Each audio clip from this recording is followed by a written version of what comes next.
Hey, what's up YouTube? This is Hideaki Nomura, and in this video I'll be showing you my Sony a7 III camera rig setup.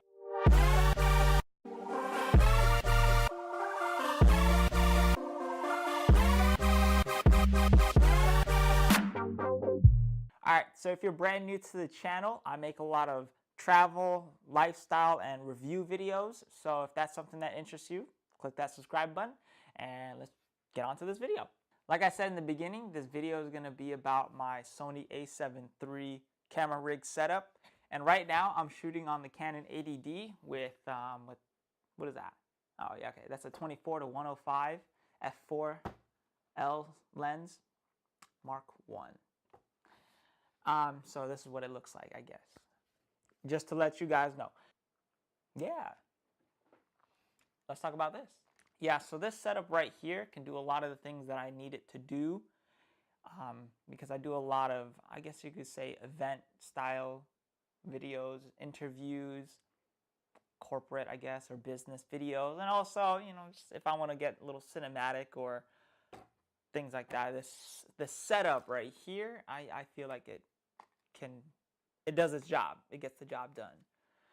Of course, it's not complete. I think it's not complete. There's still a lot more that I want to add to it. But for now, it's I think it's great for me, at least. It might not be for you. If it is for you as well, I highly recommend it. But yeah, let's go a little bit more into detail. What I got. So we got the Sony a7 III right here with the kit lens. I know it's a kit lens. I'm gonna upgrade. I'm probably gonna start off with yeah, probably a 55 1.8 Zeiss lens. I almost got it used for 500 bucks, but long story. Anyway, yeah, on eBay. Yeah, I got the Sony a7 III right here with the battery grip. Yeah, I highly recommend getting a battery grip just so that you have more battery life. You know, you could just take this and, you know, just shoot all day. Or, you know, just have multiple batteries, maybe 2 or 3. That's definitely enough for maybe a day, maybe even 2 days. I don't know, just depending on how much you shoot. Okay, fine, maybe a day. It's just something I like, and, you know, I have more space. And if I want to do the vertical portrait shot, I could do this.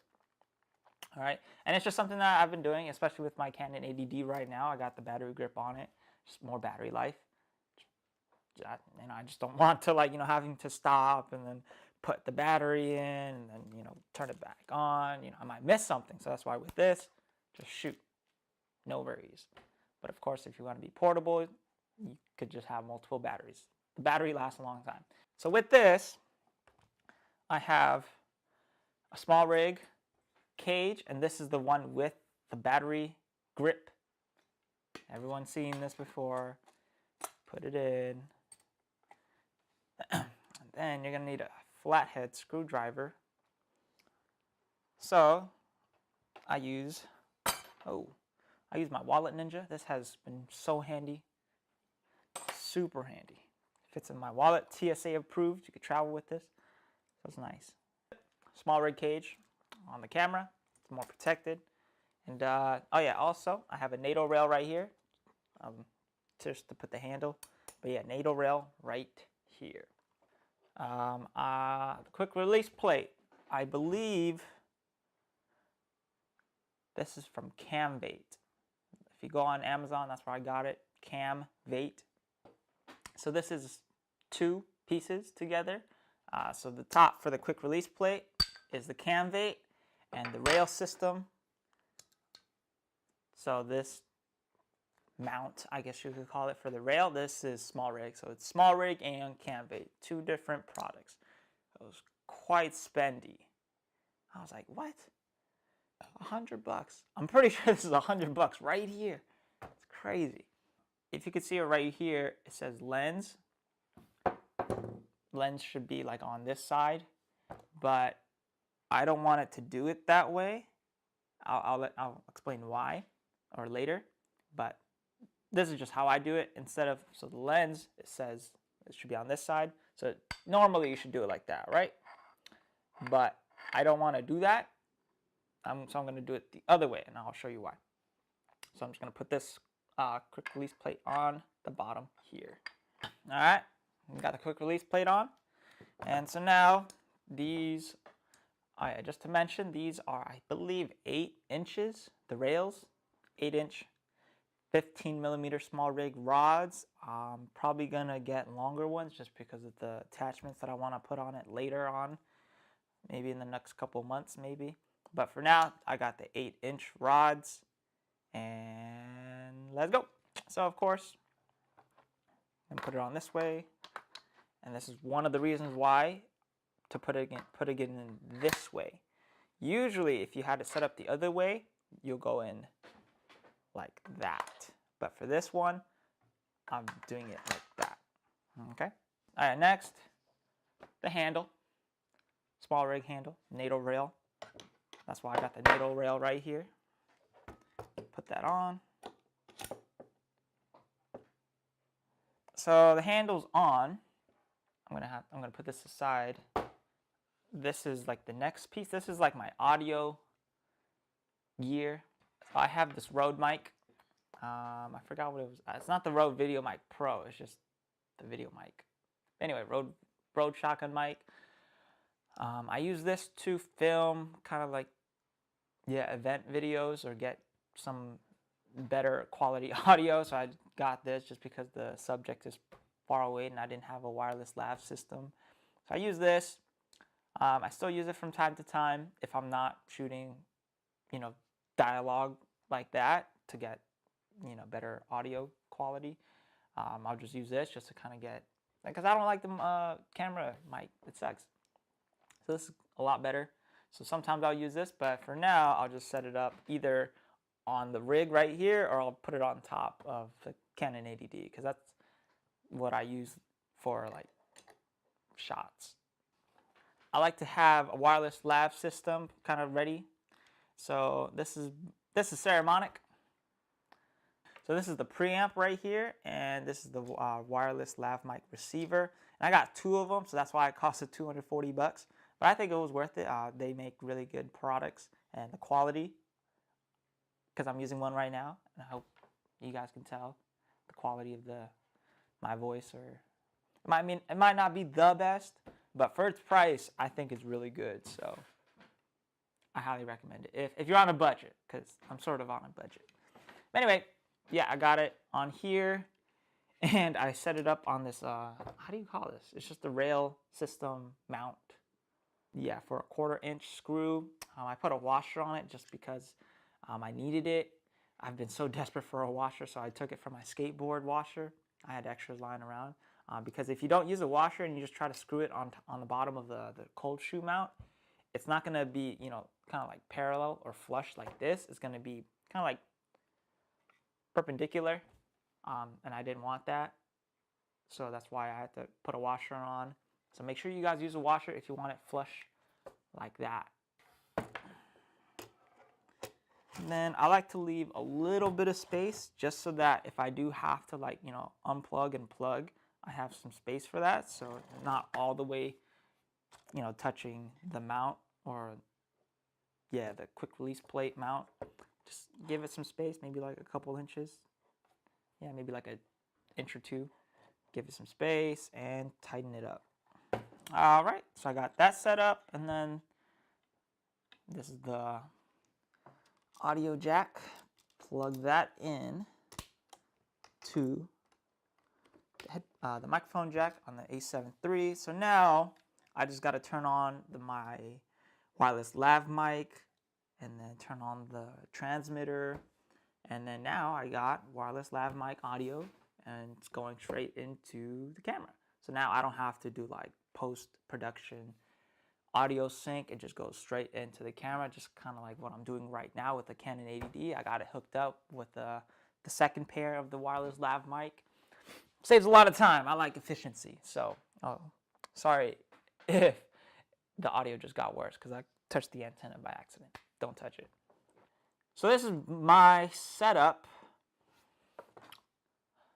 It's got a little heavy, but I like this handle. Definitely helps out a lot. The reason why I don't want to put it on the top is because like holding it like that and then holding it like this, or because it is pretty heavy, but then, you know, I might want to use my manual focus or zoom in or zoom out. That's why in this situation I'm using this, because in the future I will get like a follow focus. So I'm going to put it right here, or, you know, with the longer rod. It's just more convenient for my situation. Yeah. So, and I like this setup because, you know, with this whole receiver right here, it's just high enough so it's not touching the ground or touching, you know, making contact when I've set it down. You know, it's just right. It's just right. I like it. So it's not going to damage it, or it's not going to lean on one side. You know, it's nothing. It's just, it's good. I love the setup. Kind of going back to why I set up the quick release plate. So let's say you're shooting some videos, right? You know, you're shooting, and then for whatever reason, you need to take a picture. All you got to do, unplug the mic. I probably won't have this, but anyway, I'll just take it off for now. But anyway, so let's say it's like that, right? And then I'm like, crap, I got to take a picture. All I got to do is just loosen up the quick release plate and go like that.